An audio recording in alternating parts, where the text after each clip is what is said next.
শীতকালে আমি একটা আলুর দম বানাই। এই ছোট, ছোট আলু দিয়ে যেগুলো শীতকালেই স্পেশালি পাওয়া যায়, সেটা দিয়েই। ১ম এই তেলটা এরকম কেন বলে দিই, কারণ আমি বেরেস্তা ভেজেছিলাম, সেই তেলেই আমি এই আলুগুলো সেদ্ধ করে ভেজে নিলাম।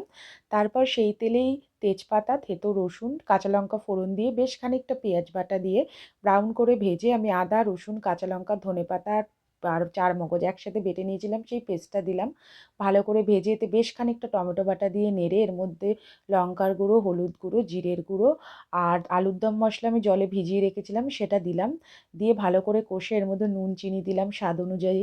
ভালো করে কষা হয়ে গেলে মশলা থেকে তেল ছাড়লে ভাজা আলুটা দিলাম, ভালো করে কষে এর মধ্যে গরম জল দিলাম পরিমাণ মতো। গ্রেভিটা ফুটে ঘন হলে ওপর থেকে বেরেস্তা ছড়িয়ে দিলাম, দিলাম কাঁচা লঙ্কা আর গোটা গরম মশলা বেটে রেখেছিলাম সেটা।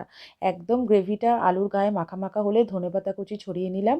আর গোটা জিরে, গোটা ধনে শুকনো খোলায় ভেজে নিয়েছিলাম সেই গুঁড়োটা ছড়িয়ে একদম মশলা মাখা মাখা হলেই তৈরি।